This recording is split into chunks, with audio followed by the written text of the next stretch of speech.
Out anyhow, as we load up into picks and bans for game number 1. As that Shen banned away, it's been a bread and butter pick for the Unicorns of Love. It really has. Something that the Unicorns have had a lot of success with is the Ryze plus Shen combo. Their ability to make map movements and force these plays has been very advantageous to them. We can see that LeBlanc, she only took a small hit this patch to her passive damage, which you'd think maybe mitigates her early game a little bit, but it seems that top teams still consider her something very scary and something you have to respect. Absolutely. They also banning the Rengar away on the Unicorn side. So once again, that seems to not have changed too much. The Gangplank ban by G2 eSports, though, a little different.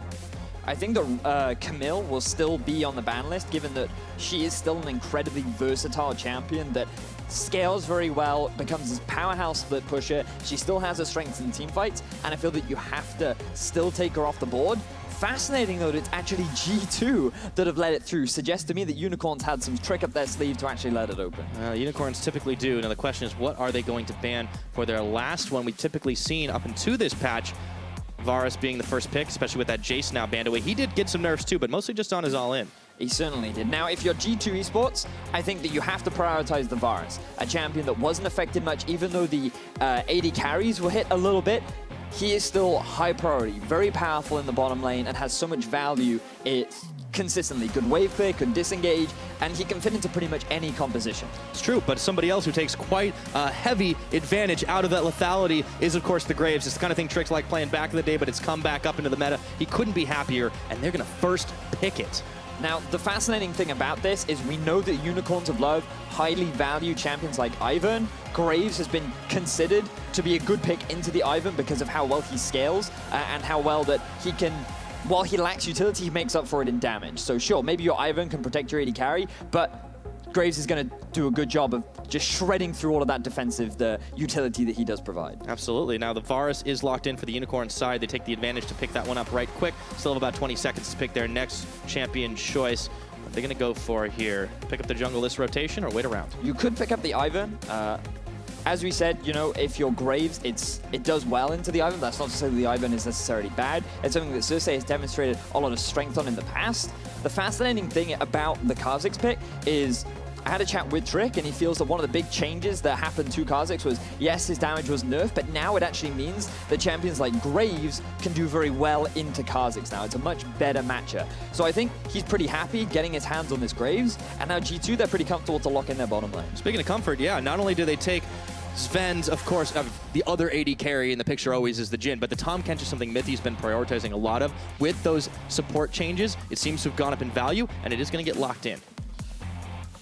Now, that does offer a lot of global pressure in terms of making picks around the map, something that we haven't seen very much from Mithy. Usually he spends a lot more time supporting Sven and enabling Sven to have a good laning phase. The fact that the Unicorns are still picking up this Malzahar is fascinating, because from what I've heard from the pro players, Malzahar and Zyra have really fallen down in terms of when they can be picked. And what this is saying is Hylissang feels confident that Malzahar is still strong enough, even after the nerfs to his Voidlings, that it can be picked into the Tahm Kench. Oh, maybe the biggest surprise of all for the Unicorns is that they just play not too dissimilar to what they were doing on patch 7.2. Now we enter the second phase of bans. It is a Rumble banned away, and it's followed by the Corki in the mid. We won't be seeing too many safe matchups. A lot of mid laners still up and available. Now the Ryze is still up, and I feel that if G2 don't ban it away, it has to be the priority for the Unicorns of Love. If you're Perks, you could go for something like an Orianna to match it, but looking at other things that are still available, champions like Maokai, really big powerhouses, as the Unicorns instantly then ban it away. We saw a bit of a hover of the Poppy earlier on from ChatG2. That could be something that he looks to pick up, but it's something that he has been known to play in the past. Throughout this season, actually, the Unicorns have avoided Maokai and have preferred the Shen or the Poppy to go up in that side lane later on. Yes, indeed. Chachi, I mean, he played Poppy before the rework ban. That guy was an OG. And there's a Swain ban. All right. I'm curious if that's like just a no ban, or if that's something that they actually were thinking that Unicorns might bring out. Swain is something that's been appearing a lot in North America.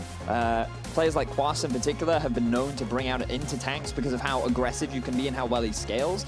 Clearly, G2 are saying, we know about your sneaky Swain pick, so we're just going to take it off the board. But there we are. No real surprises from the Unicorns. Yeah, gives the Ryze right on over. So we'll see what Perks does to counteract that one. Goes over to G2 eSports for their last set of picks. We're still looking for the mid. We're still looking for the top.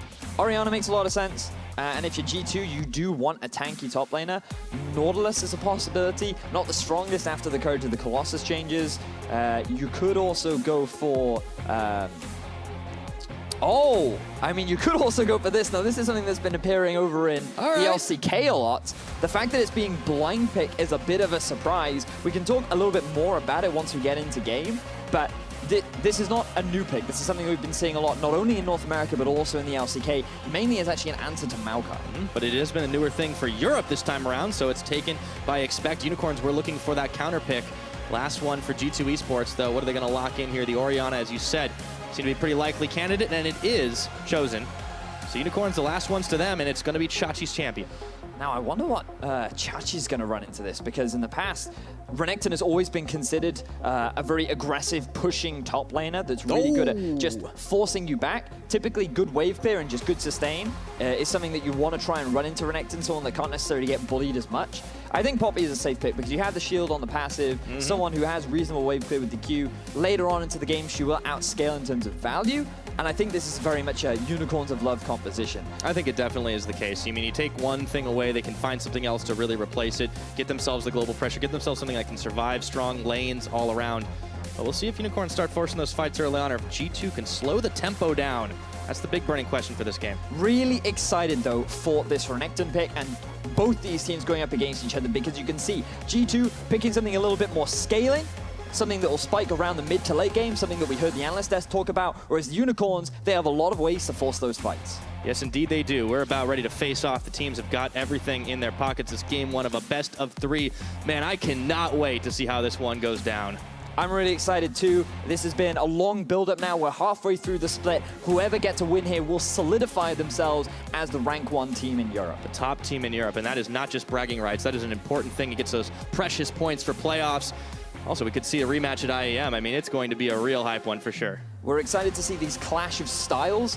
Which one will come out on top? I think that everyone at home is really excited to see. And there we go then. So the lineups, they're all locked in. It's time to get into this clash between the best in the EU LCS.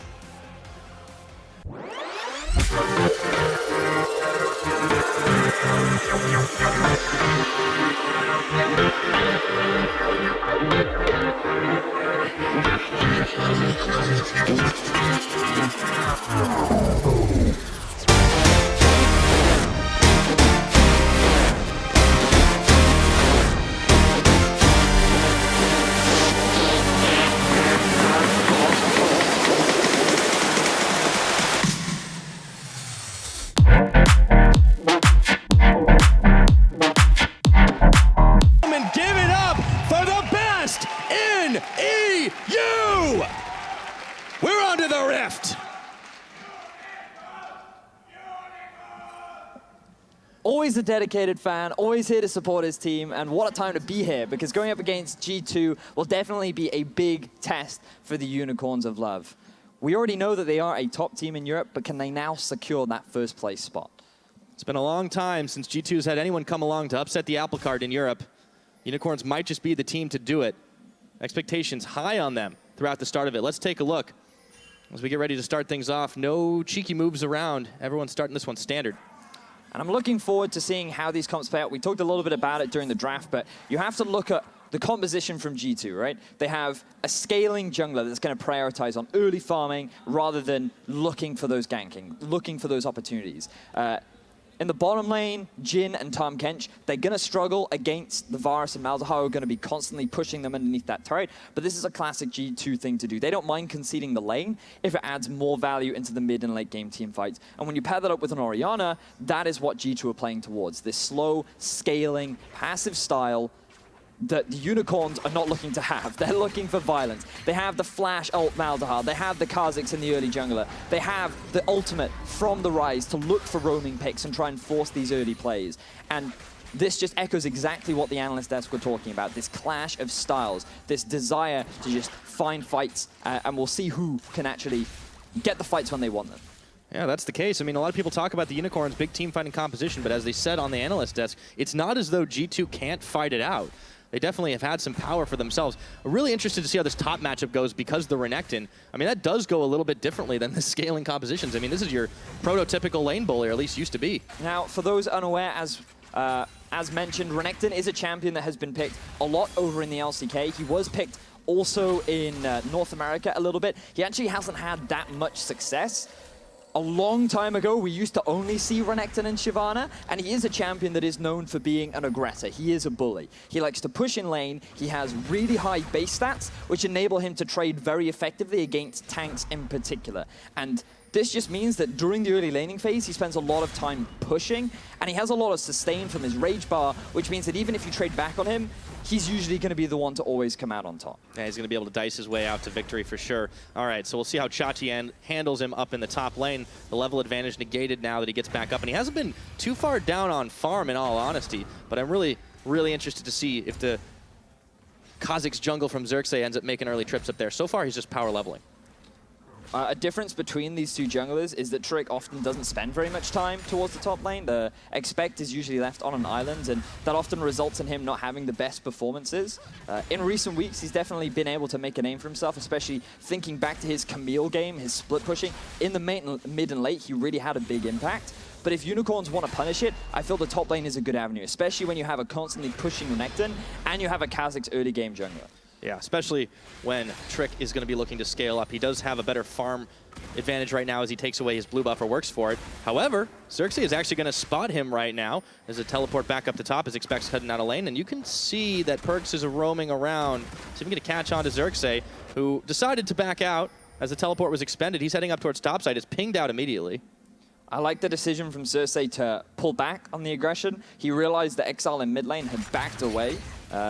That means that there was no support. Also, the fact that Expect was pushing top, Perkz was pushing mid, the collapse onto Xerxes if he'd gone too aggressive would have likely resulted in his death. So good awareness from him to then just back off.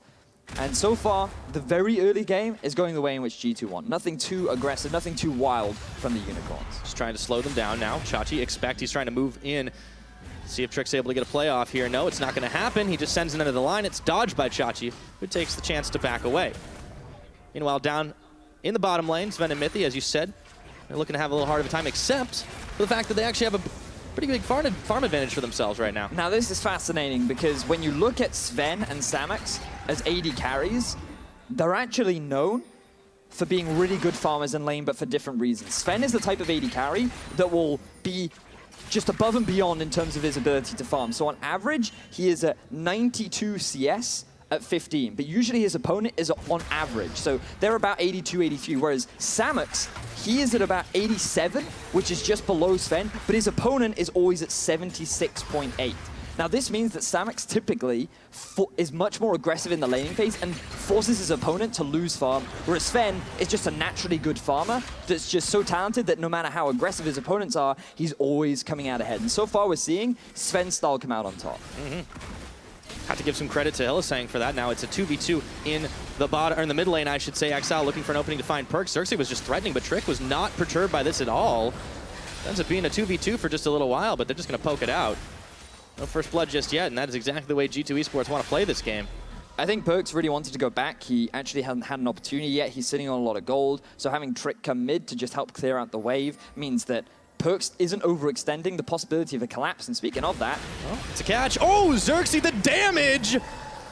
Well, he really took it to Trick right there. First blood secured for the Kha'Zix. That is a great way to start for the Unicorns of Love. Xerxes picking up that first blood onto Trick. He was not expecting that invade, and he definitely wasn't expecting that damage. And he certainly didn't evade it at all. I mean, that burst was something else. So Xerxes coming up on top with a big kill for himself to start things off, but so far it has been a quieter affair than perhaps the Unicorns would like it. No gold differential to speak of.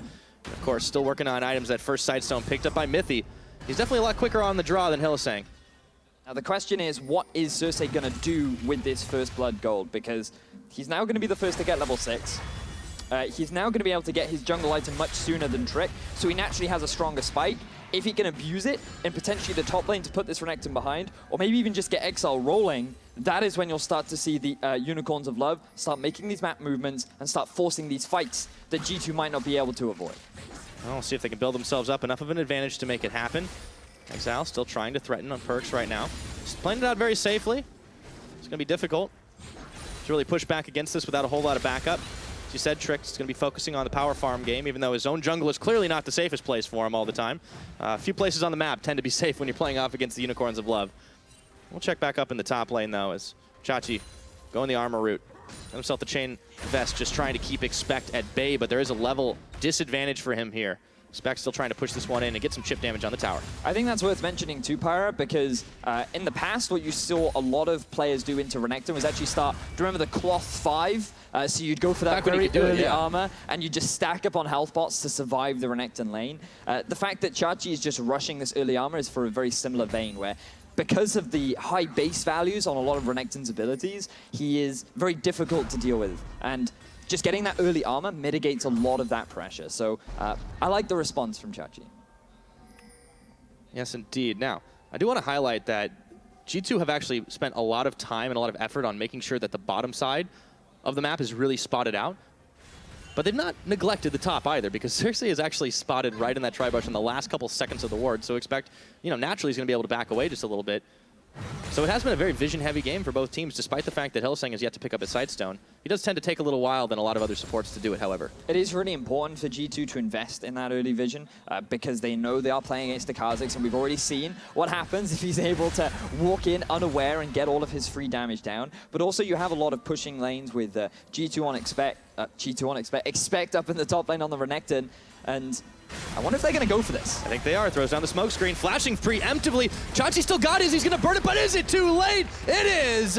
A collateral damage from Trick means he gets a kill. Trick moves in through the lane. The constant pushing from Expect means that Chachi has no idea this play is coming. They have enough damage to burn him down. They get his flash too, and G2 are looking for that first tower of the game. Oh man, they're really trying to turn this one up. Play that objective game, get themselves even more of a gold advantage. Xerxes down on the bottom side is going to get foiled from stopping the vision game by Mithy, and it doesn't really matter because they can't get much else out of this. So Expect denying a few more minions, and he does let them secure first tower blood. G2 respond nicely. Now, even after Trick loses that first blood gold, he's going to make up for it. And you can see that now G2 have gained a little bit more control over the map.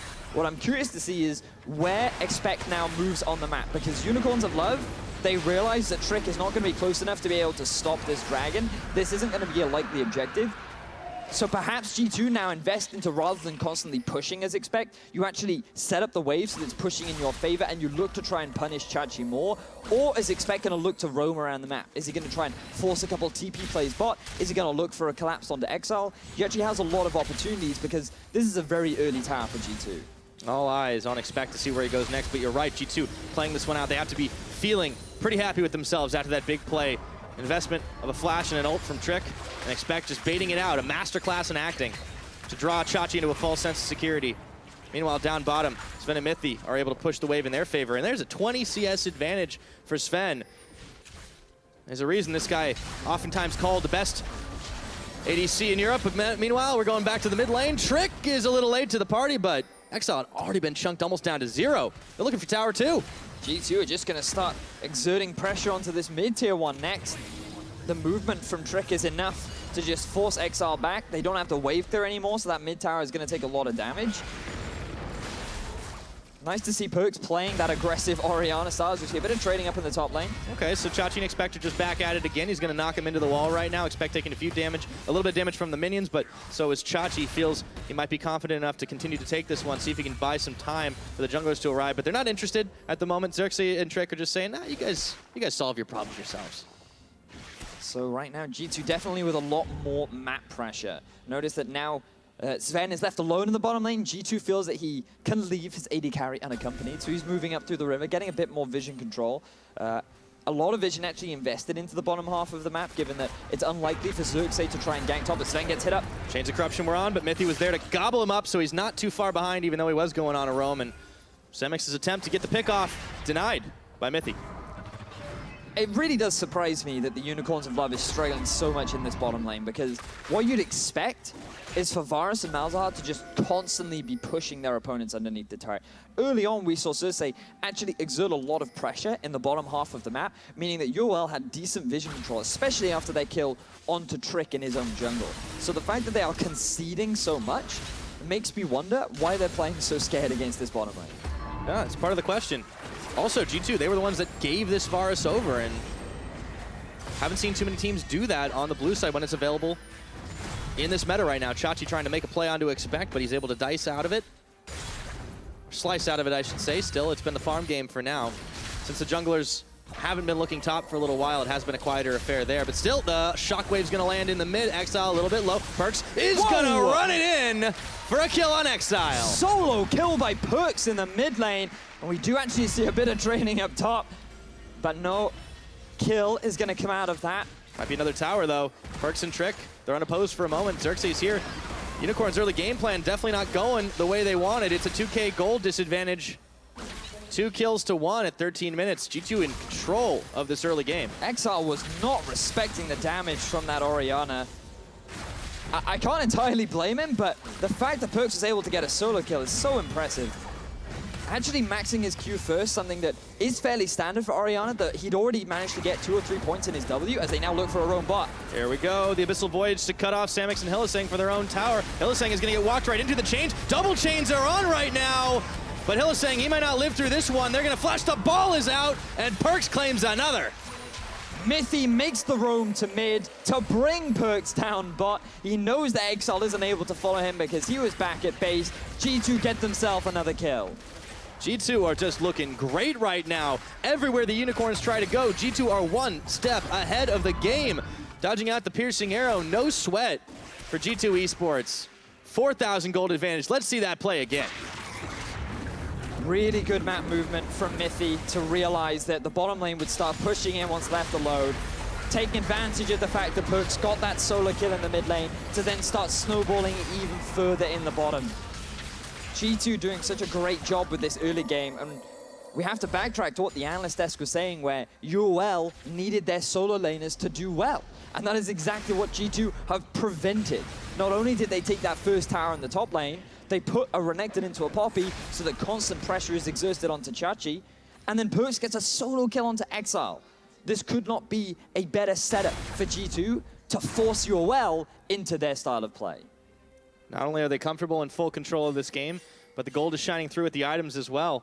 Perkz well on his way towards his second, while you still see Exile, sitting on the tier, sitting on the Catalyst, waiting to ramp himself up. The Rise needs more time.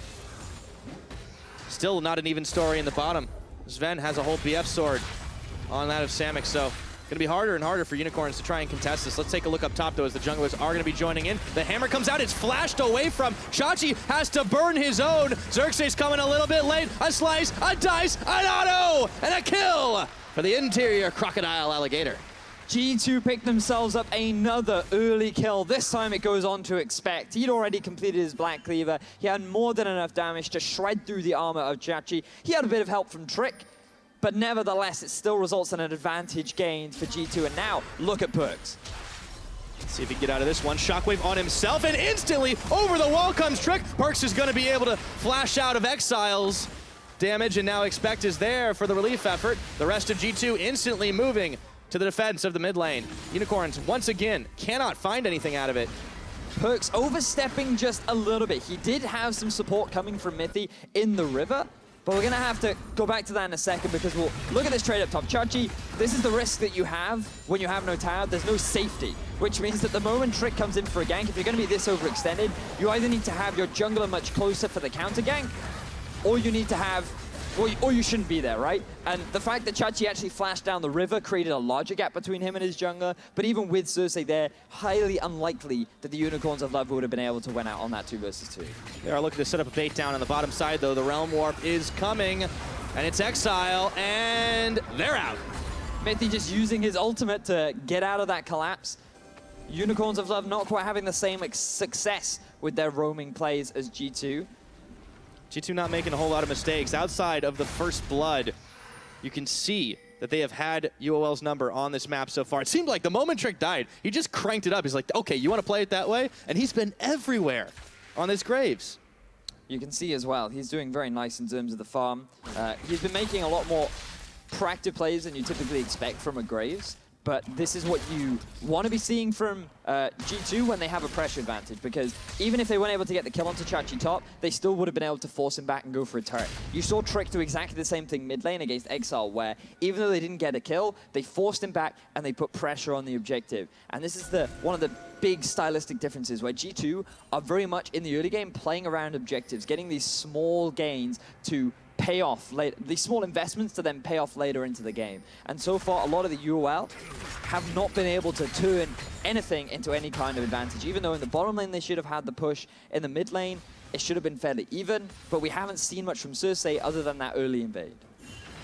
Got a little gold for himself, but he just hasn't been able to get there as fast as Trick has, for certain. And now the wave clear is there for G2 in the mid. Perkz is able to clear things away. Unicorn's still hunting for a tower of their own, as G2 are sitting pretty on the 2. But just taking a look at it right now, G2 are in no rush. The Dragon up is an ocean. It's not super important for them. They gave away the last one to Unicorns. But at this point, they might be able to just force a fight if Unicorns are the ones that actually want it, because they're the ones trying to get a pick off here. And that's what I'm excited about, because we've talked a lot about both teams being... when you think of the Unicorns of Love, you think of a team fighting team. That is what the perception is, right? When you think of G2, you think of them as a calculated, sort of calm team that plays a lot more around objectives. But when you actually look at some of the stats behind it, the percentage total number of kills that happen in the Unicorns game in 4 versus 4 or 5 versus 5 are only 30%. Whereas for G2, they actually get a lot more percentage of their kills from these 4 versus 4, 5 versus 5 fights. The difference is, whereas Unicorns of Love like to skirmish, they like to just find fights all over the map, perhaps not big team fights, you can see that Unicorns actually get a lot more out of it. Or the G2, sorry, they get a lot more out of it. They're very efficient. Usually, for 1 death, they get 2.5 kills. So even though Unicorns are considered to be this big team fighting centric team, G2 are very good at team fighting, even if they do not fight as often. And a lot of those times, they choose not to fight, even when they have the opportunity to take something that looks advantageous to them. Been very vocal, talking about how this is something that they want to do because they know they can't build up big leads against some of these better international sides. The Unicorns, we thought this might be the team to make them take the training weights off, but right now, G2, they don't seem to have broken a sweat. The thing is, I feel like this is G2 taking their training weights off. They're showing so much respect to the Unicorns, but they're also playing their game. They realize where they have advantages and they're pushing it. They're not hesitating, they just make the map movement and they force the play. They aren't taking their time in the sense that they're taking a long time to set up. They're just playing a long laning phase. They realize they have a push top, they push it. They realize they have a push mid, they extend it. And they're always looking to try and push these very small advantages to net an overarching gain. And this is what G2 are so very good at. Trying their hardest to perfect this one. 20 minutes into this game, they find themselves with a 4,000 and some change gold advantage. It's all been about negating the strength of the Unicorns, and Chachi might find himself in a bit of trouble here. Expect goes a little deeper than he wanted. Chachi trades back with a buckler. All the same, G2 still moving heavy on the map.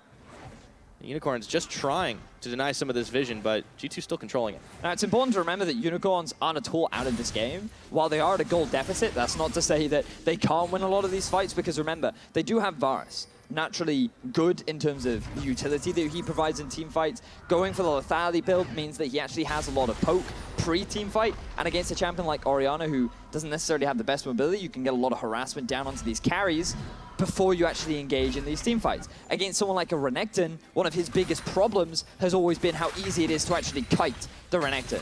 So if you go for an early Rylai's on top of Hylissang, and if you just throw down your E on the Varus, you can then kite back against the Renekton. So there are a lot of options for Unicorns to come back in these later fights. We praised them a lot for their ability to team fight, so I don't want to consider them down and out just yet. Absolutely not.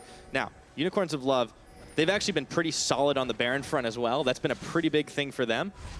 But G2 haven't been too shabby. I feel like, though, the Unicorns, a couple of those, we saw the cheeky steal from Hylissang. That's contributing to it. We'll see if that becomes a big thing for them later on in this game as Chachi gets collapsed on for a second. But this time, he does have a tower to fall back under. And he's going to make it out alive. Now, the Unicorns realize that this tower is going to go down eventually.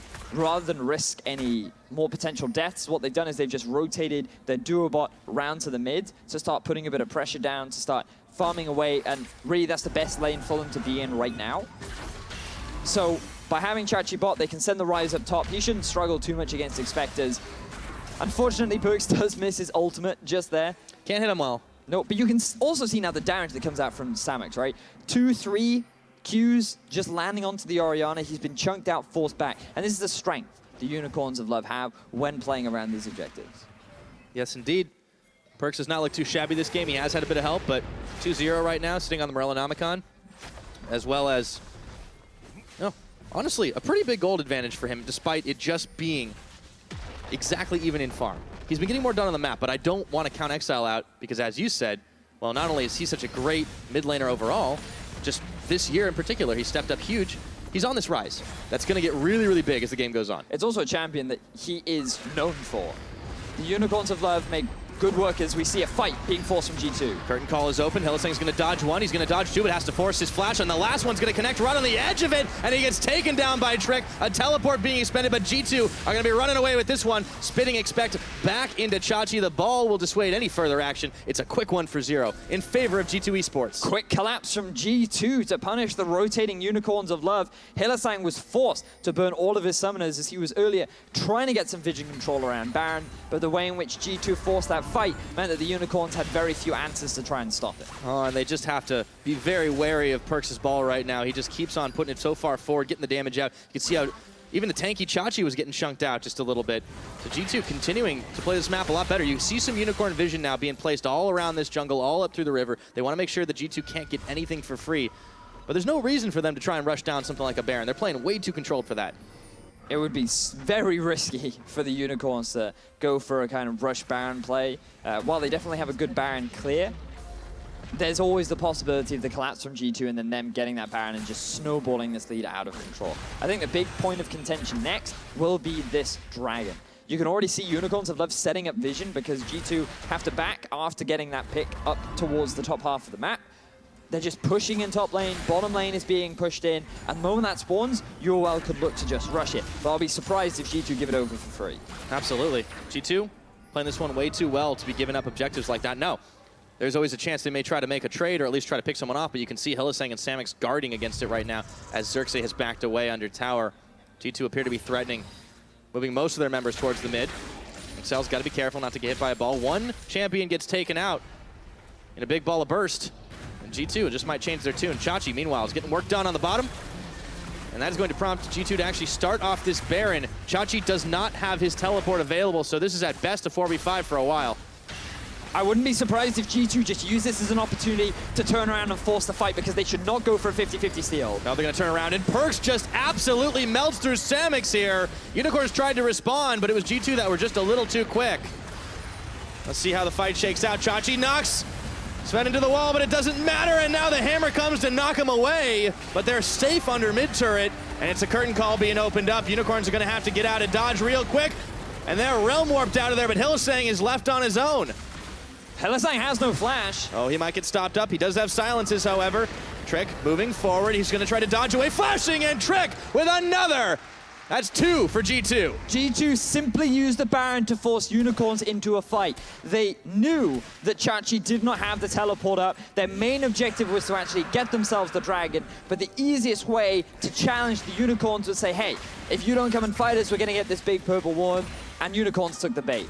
And here's how it all began. It was a real quick kill. Hylissang was able to shield up through most of it, but Samix just got instantly caught, and that tongue lash was doing work, but then they followed it through. You can see that there was no vision from the Unicorns around that Baron. G2 had already set up full control, so Perks could just get into the river, use his ball, and get the pick. Chachi tries to get the collapse down onto Sven, but the awareness from Mithy to just instantly gobble up Sven the moment he was in danger meant that Sven doesn't have to use his flash to escape from that.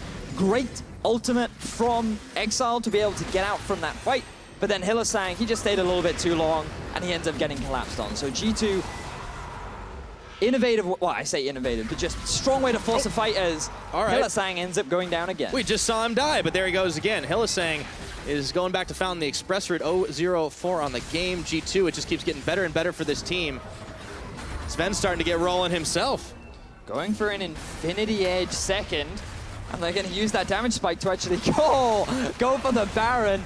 Lovely play from Trick to actually go over the wall and remove the Blast Cone threat. Will they commit, though? Yeah, Mithy, he's going to get the Grey Health on, and Chachi's going to send one flying, but he might give his life for it. They do manage to take down Mithy, and Exile goes in onto Trick, doesn't have the damage to finish the job. He has to warp out to safety, but not before Expect gets one last slice on him.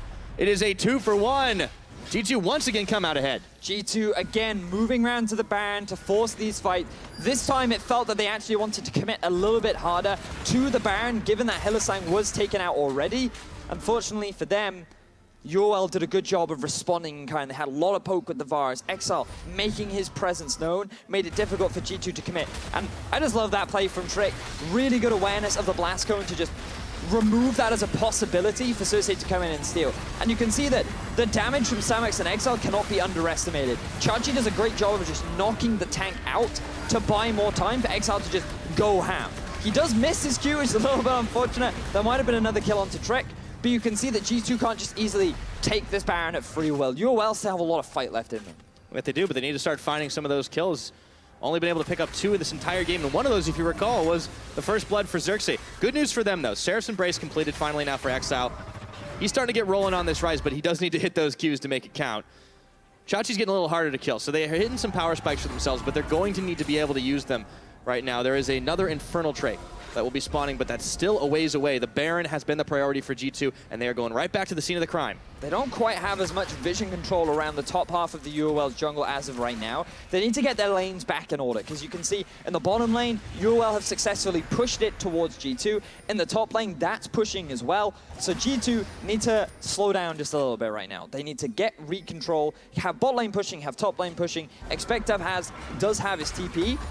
And then once the lanes are pushing, you just move into the enemy jungle and you gradually extend your vision line so that you have much more control over what the unicorns are doing, and you have better setup when you try to force that Baron play again.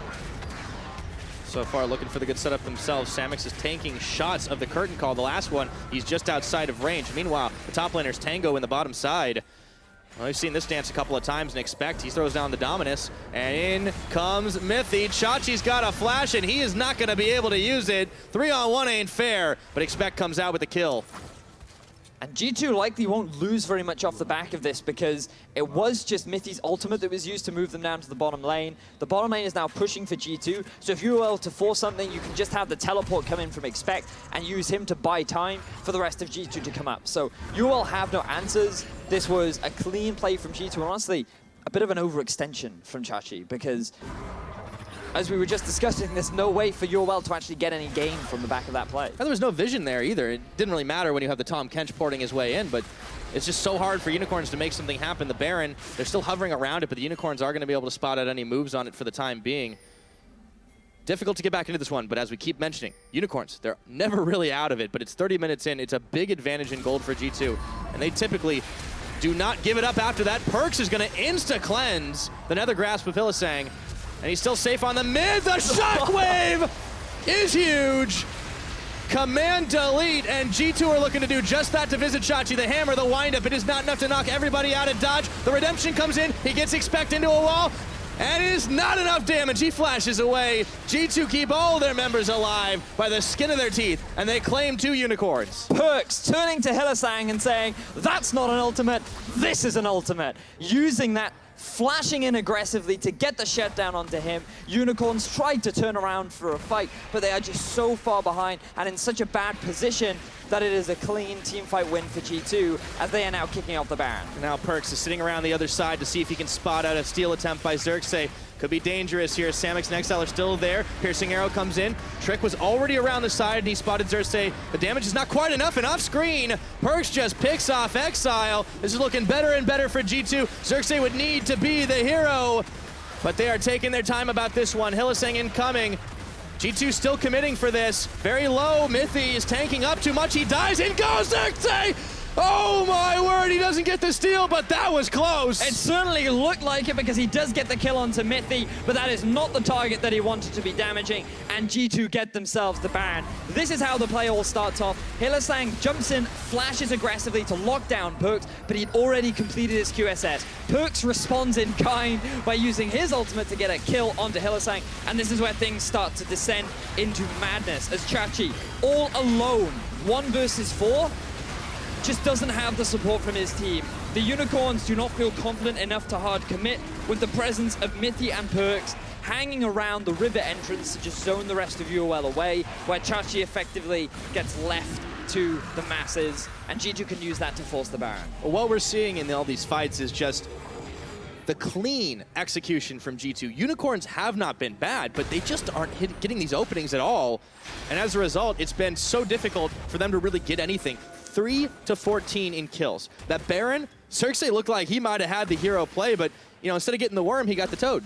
And I agree with you, Para. I think that this is a clear demonstration of not the Unicorns of Love playing badly. This is G2 outplaying the Unicorns, not only from a map perspective, but on an individual perspective. The fact that Perks was able to get a solo kill onto Exile, Orianna into Ryze is just so impressive. And what you'd expect from both these teams, really. Like, we were wondering, coming into this, which star would come out on top.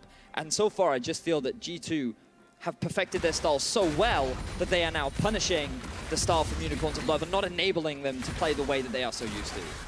Might be a big thing to think about for the Unicorns going into game 2, but for now, they're just trying to do damage control. The Baron-empowered minions doing work on this tower, and Trick finishes the job. Trick has been on fire this game.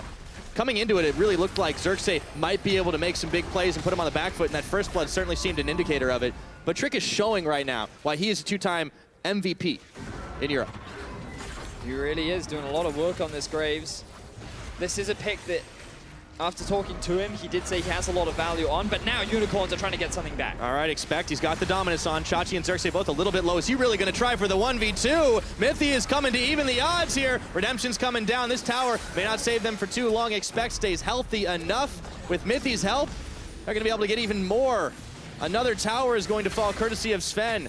And G2 are just pushing on all lanes into the base of Unicorns. They are dividing the Unicorns lineup. They know they have a big gold lead, and now they're trying to force it. Oh man, Perks is just so slippery. He finally gets shut down, but Exile nearly eats it. He's gonna have to walk out back to Fountain. Another tower's taken down on the bottom side. Trick was pecking away at it. Unicorns are sensing desperation. Maybe now looking for Mithy. He's got great health. He's not even gonna need to use it. Unicorn's trying to charge down the mid. Trick says, that's fine, I can go back to base, I can buy some items. G2 are not flustered in the slightest. UOL are able to hold the line. They get the pick down onto Perks after he had used both his cleanse and his QSS. There was finally a window for them to abuse his lack of flash, and they get it. Now Unicorns may even be able to get a tower back on the map, but it's not going to be enough to close the big gold gap. It's a tier 1 tower in the mid. Unicorns have just had so much trouble trying to grab that one, and it just shows how different this game has been from every single game that they've played pretty much this entire split. You look at that, only 4 games so far till now. For the Unicorns have gone past 35. These guys close out quick. For the Unicorns, they're a team that has traditionally, throughout the spring split, gotten a lead at around the mid-game point and snowballed it. But because of how far behind, the best they can hope to get for at this point are picks like this. Notice that both the cleanse and the QSS were used earlier on, thanks to Samex and Hylissang, that enabled Exile to go in for the flash and land the root, so that there was no way for Perks to be able to escape. I mean, you spend so much CC, several ultimates, several flashes, just to not die to Perks and then to kill him. That's a huge investment. And it's, yeah, shutdown gold. Okay, come on. But the guy's 6-1 and 5, and he's deleting people with shockwaves. But at this point, if you're UOL, you have to get what you can, right? You're so far behind that this is the last line of turrets that you have. But in the bottom lane, you don't even have a turret anymore. So it is G2's game to lose at this point. And if you are the Unicorns, yes, there is always that possibility because you have strong wave clear in the form of Varus. But the way in which G2 are compensating for that is they're dividing UOL up. They're trying to split up that wave clear and force Chachi into lanes where he can't match people like Perks, people like Expect. And so they're slowly working their way into the base of the Unicorns. Yeah, and they've been doing it well. Every single member of this G2 team has been doing that job the way they've needed. Even Sven, it's a quieter game for him, but it's like a secret agent. He's been working it really well, just knocking down towers where and when he can. Mithy, delivering people into fights. This team, I mean, there's a reason that they are the kings of Europe. Back-to-back champions, looking to try and repeat that once again. Several weeks away before that happens, but this could very well be a final matchup. The preview of one, at least. It also may very well be a preview for next week. Both of them in the same group at IEM.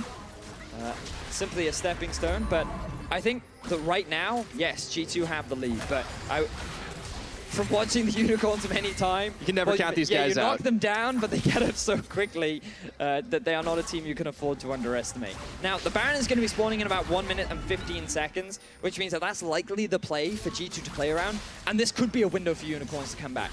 They have lost a lot of vision control around their topside jungle, as they actually go for a bit of a 1v2 against Expect. I mean, Expect is going to get stopped up for a second by the Nethergrass, but look at how squishy Hylissang is, and Expect is recognizing that. Meanwhile, Drake was just polishing off another tower. Hylissang, he's going to get flashed on, he's going to get sliced down to 0, and Chachi just doesn't have the damage. The Shockwave is pulling in Exile, dodging the collateral damage, but it doesn't mean a thing. Expect is just too damn big, and G2 are onto the inhibitors. They don't need the Baron.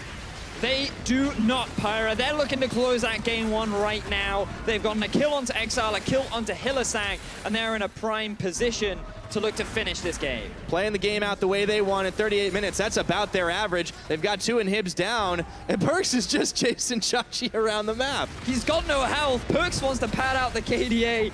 I feel this is a little greedy from Perks. They should look to just try and end things now, but the rest of G2 seem to have the priorities straight.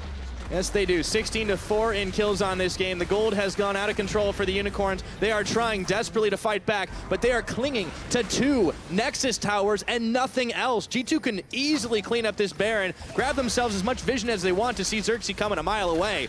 There is so little Unicorns can do to snatch this game back. And Chachi got away. He was able to outplay Perks. He didn't give away his life. Always look on the bright side, eh, Vetty? Always the bright side. And now we talked about the Baron. G2 already setting up around it.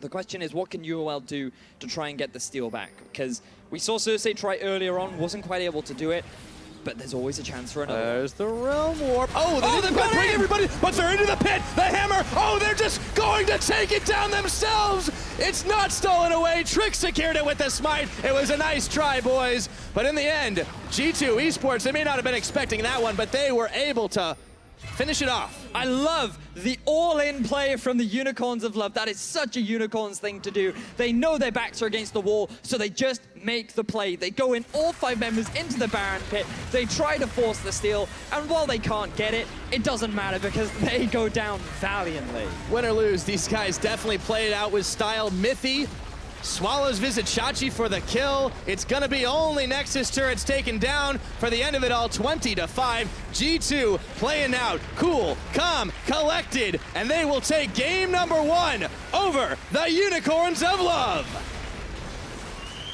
Very clean game from G2 eSports.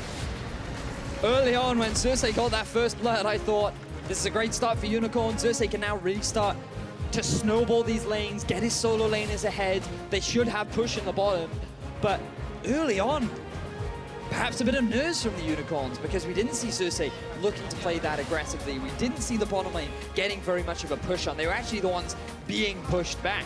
And the fact that Exile dying 1v1 to Perks, maybe a bit of a slip up, you know, like maybe it was just game 1 jitters, but I feel as though while it was an outstanding game from G2, the early game is not what I'm used to seeing from this Unicorns lineup. It was definitely uncharacteristic, and how few teams can really fluster a team like Unicorns of Love, but G2 really handed it to them in that early game, and they were allowed to play out exactly the way they wanted, despite the Unicorns' many attempts to make some crazy things happen. And this is what we'd like to see from G2, because when you look back to their week, or last week's performance against HGK, one of the big weaknesses that G2 had was their bottom lane. Mithy and Sven, even on social media, were saying a lot like that's the first time they feel they've been carried in a long time. They didn't want to have the same performance. They and the way in which they time. played in this game, as you rightly said, Mithy moving all over the map. His Tom Kench ultimate usage was spot on, especially in the early game where Perks gets a solo kill mid. He then brings Perks down bottom. He realizes that the enemy bottom lane is going to push in. They punish that and they get themselves another kill. Yeah. Really beautiful, fascinating ultimate usage from the side of Mithy. It was incredibly, incredibly well done. And now for more on G2's game 1 win, we're going to send it over to the analyst desk. Take it away. Thank you very much, Pyra. We talked at the beginning of the series about the clash of styles of these 2 teams, and Unicorns of Love, they had to succumb to G2's game in this one. Absolute macro-level domination, I would say, over the Unicorns of Love by G2. Is that fair? Yeah, it's fair. I mean, it all started in the laning phase, and one of the big points we had for Unicorns of Love in terms of how could they win this series, it would be obviously Chachi and Exile outperforming Perks and Expect. but that was not the case. Also due to Trick, obviously helping the lanes a lot, but we did not see the impact we wanted to see from especially Exile in the mid lane. We also talked, we actually didn't talk about the bot lane, and there was also a really big advantage, but this is a really great example of how G2 is pairing ganks to obviously the macro element. They're always trying to set up just a punish so you then get turret damage. That's their main goal. The goal isn't necessarily to kill. They get one kill and a turret. And Trick keeps doing it so well in unison with his laners, while the rest of the map plays passive enough not to die themselves. And this is where we also have to look at the Kha'Zix for Xerxes. It's one of the first times he's playing like the meta style. He didn't have an impact outside of the first blood against Trick. Like, this is obviously the solo kill we mentioned. This Xerxes too late here on the side. Well, Xerxes, I mean, when your mid laner dies right there, Xerxes, it's really hard to do anything, because that obviously Mid laner dies with Flash and Ghost up. Flash and Ghost dies 1v1. That gives mid tower for G2. There's now 2 towers for G2. Trick is here again, helping taking it down. So at this point, we see this play right after with Mithy just going straight to bot lane, getting another kill. Is there anything really Unicorns can do now? I don't think so. We talked about this here on the desk.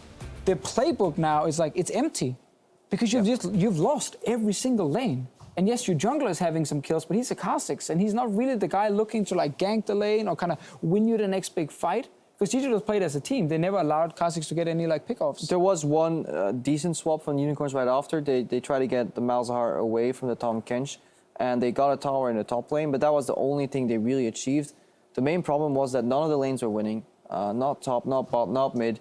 They were behind CS at 10 as well, because we didn't really talk about it. Sven and Samux were leading the CS charts at 10 minutes. Both lanes were really fun to look at, but it looks like Sven and Mithy easily handled Samux and Hylissang, who looked nervous. They kept forgetting that Tahm Kench has Devour. I think that was the main, the main reason, and the main thing they have to change in the next game is ban the Tahm Kench, because we saw Hylissang ulti multiple times on the Malzahar, forget Tahm Kench, forget QSS. We saw Flash engages, flashing in on Poppy to stun Sven into wall. Devour turns it around. Like, so the Unicorns aren't really using the information they have.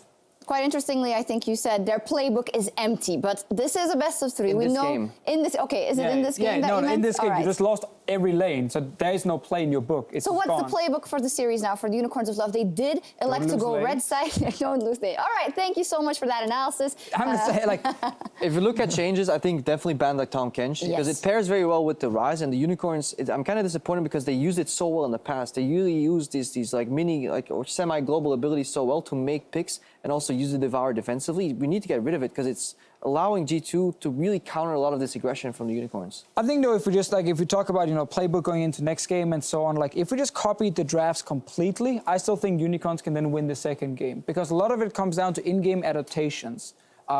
Some of the early pressure from Trick, maybe it wasn't expected. There were times where Visichachi had multiple wards up. He played aggressive when he didn't see the jungler. Then he sees the jungler. It's too late for him to react. He ends up dying. It cost him even more. Hylissang, obviously, when they're behind, he tends to still go for these aggressive plays. There were early QSSs on G2, and he would still try and flash in and try and ulti these guys and die. So, to me, I don't think Unicorns lost due to draft. I think they lost due to no adaptation in-game after being put in an almost impossible situation because they were losing these lanes already. Now on the side of G2 Esports, I think they can go in, honestly, with the same mindset, because they played super clean. I think there was maybe one shockwave from Perks that we can question.